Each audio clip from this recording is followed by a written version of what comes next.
Welcome back to the show, everybody. We got a great one lined up for you. Somebody roll that beautiful intro.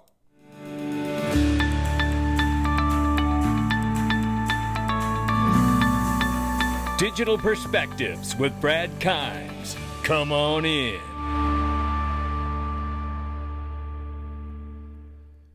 Welcome back to the show. Oh my goodness, if you want to find out who that woman may have been sitting behind the former President Trump this past weekend with that sign in her hand, we may have the answer for you, but that'll be in the Freedom Zone. Can't wait to show you. Right now, cryptocurrency is $2.46 trillion market cap. The market's off by 1%. You can follow us at Twitter, YouTube, and Dig Perspectives at the top of the screen. 64,100 plus for Bitcoin right now. Ethereum 3,400 plus. USD Tether at the moment is 113.6 billion plus market cap. USDC 33.6 billion plus. XRP is at 55 cents at the number 8 spot. We're off by 4.8 on the 24-hour, but up still 17.7% on the 7-day. Let's look at the range of price because obviously we've retested and came back. We've seen the low go to 54 cents just a few hours ago, and 59 cents at the high. So again, XRP's bouncing around quite a bit. We need to keep an eye on it, ladies and gentlemen. And let's look at this right here. This is one and only Ray Fuentes. Now, Ray Fuentes just did some work for myself and Digital Asset Investor, and it is remarkable the work that he's done. I want to tell you, if you need any video production done, Ray Fuentes is the one to do it. But I want to tell you, you should give him a follow on X because obviously Ray is an OG in this community. He's great at covering this space and obviously super knowledgeable. And give him a follow on his YouTube channel that he's recently started as well. Let's get him from 2,500 subscribers to 200,500, right? Let's do that. Let's get it up there because Ray does a great job. Ray's amazing, and he's just getting started. Let's give him a boost, elevate the community. There's enough room for everybody out here, and Ray is absolutely amazing. We love that guy. Give him a follow.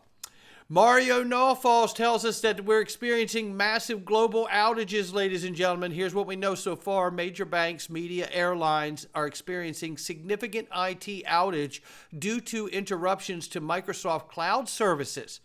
9/11 services are disrupted in several U.S. states. Sky News is off air. And services at the London Stock Exchange are disrupted. This is massive, ladies and gentlemen. The issue is impacting companies globally with online reports that Australia, New Zealand, India, Japan, the US, and the UK have all been affected. It's believed a flawed antivirus update has left Microsoft Windows users globally kicked out of their systems. CrowdStrike, the cybersecurity company involved in the update, has admitted responsibility for the outage and says it's working to resolve the issue. Well. You know what this reminds me of? Remember when we saw the casinos in Las Vegas cyber attacked? It was Caesars and MGM. Now, thank God they recovered, but I remember saying at that time that I felt like that was a beta test for a larger attack that would be coming. And yet this may be a test for an even larger attack that's coming. You know, again, we're going to tackle some of this in the Freedom Zone as well today. But, you know, again, these outages, we've heard threats to cutting the transcontinental internet cables, right? The cables that run along the bed of the ocean floor.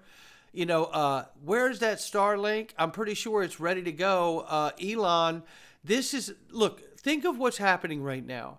And think of how powerful a platform X can be when it becomes a money transmitter platform as well. Connect that to Starlink. There is no turning the internet off. There is no global outage at that point. You understand? You see where this is going? There's an entire new bed of infrastructure, not just in the financial system, but for the internet itself being put in place.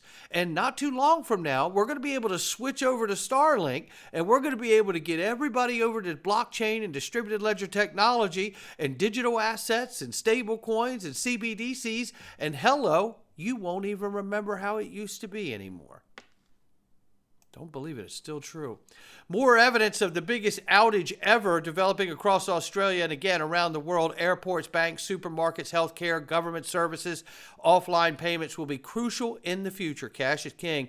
Shout out to XRP Drops. Give them a follow. You know, this outage again, this is all turning into a undeniable motive as to why we need to move off of the antiquated, vulnerable, old traditional system to the new system. And it's only going to get worse, I believe, until everyone says, looks like I got to make the move too. Elon Musk comes in and says, everything else is down. This app still works. Yeah. See, look here, again, think about how important the platform of X can become if the world were to experience a global outage, and you would be able to still communicate and move money and funds through this platform I'm showing you right now. It could very well be that this becomes a moment someday of what I just described, where we experience global outages, and the only way we're able to chat with one another over the day or so that it happens is that we use X to do it. Look, maybe it doesn't. I hope it doesn't. But I tell you, we're close to it happening today. I say, let's face it. XRP, it's only 2 letters away from being the greatest partnership in the world. Let's go.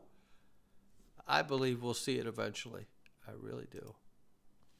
And congrats to the Digital Chamber on 10 years advocating for blockchain and digital assets. They're just getting warmed up.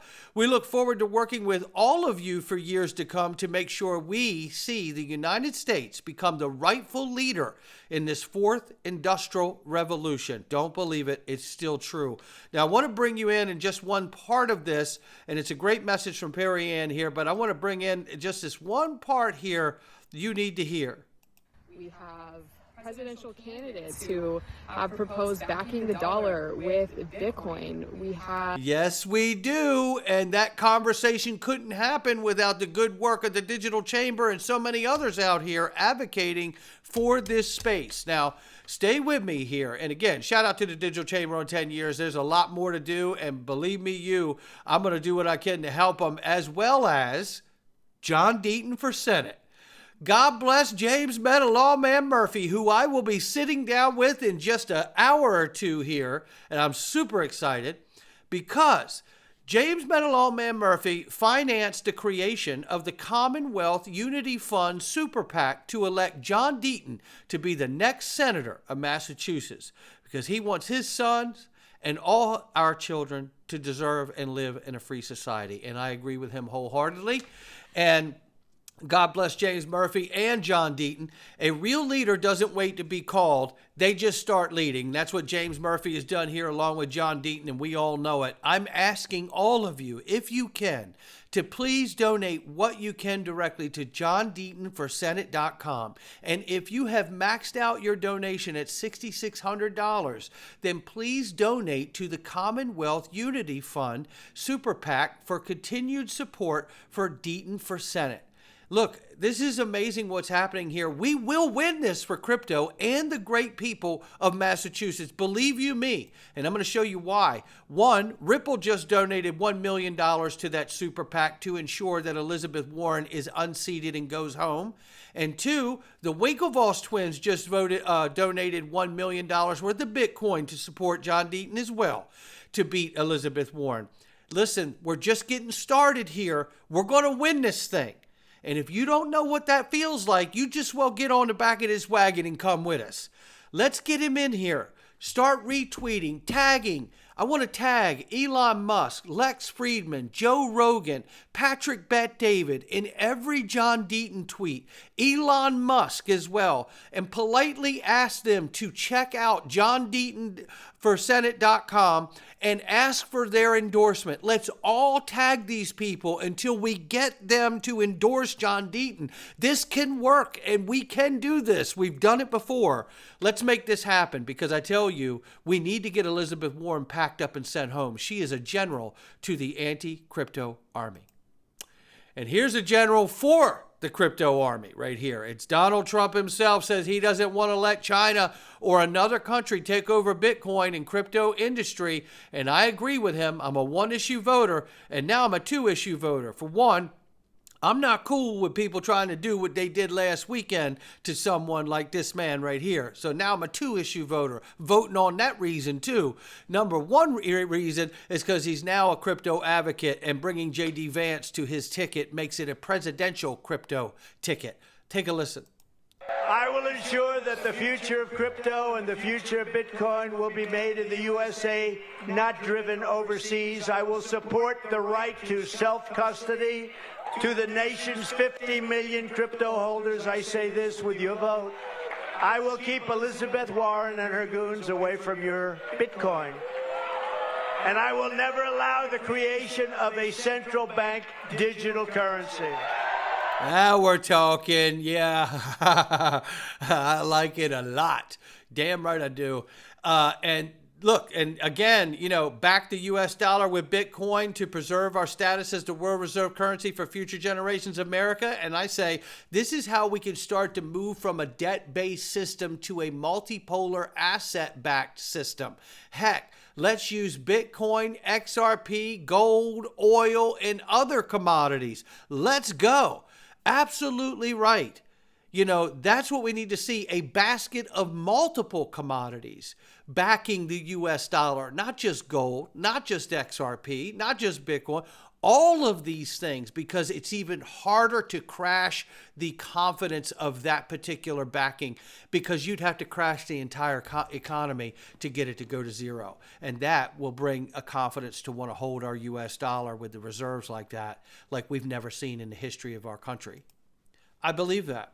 Now, the other thing I'm curious about is when Ripple is going to launch this stablecoin, is it going to be pegged to a Federal Reserve note, or is it going to be pegged to a new USTreasury note? I'm asking because I don't know the answer. But let's see what Brad says. It might be lost altogether. Players in that space also. Ripple is entering this space. We already use stablecoins in our payment flows for some customers, depending upon the currency pair, the corridors where we're enabling payments for our customers. And so we're already using USDT in some cases, USDC in other cases, and we think it only makes sense for Ripple to be in this market also as a trusted, very compliant-centric, compliance-first modality. And so we've announced our entry into the market. We haven't gone live yet. We hope to into Q3 or thereabouts. Yeah, right. End of Q3 or thereabouts. We love seeing that, and I couldn't be more excited to find out what it's pegged to and how it's actually backed with its reserves. What a remarkable moment in time we are in, ladies and gentlemen. Let us not forget, Rosie Rios, the 43rd Treasurer of the United States of America, with her name on more money around this world than anyone else living or dead, is a board member at Ripple. You find that to be a coincidence? Because I don't. We're going into the Freedom Zone. I hope you will join us. My God, we're going to find out. Oh, boy. We're going to hear from the head of the WEF. And boy, oh, boy, are they scared. And then we're going to find out about that woman that was sitting behind Trump this weekend. You ain't going to believe who this woman may be and what agency she may be with. And why wasn't she jumping over the railing to help Donald Trump? Oh, boy. Here we go. Not financial advice from me or anyone else. We're going into the Freedom Zone. Come on in. All right, here we go, ladies.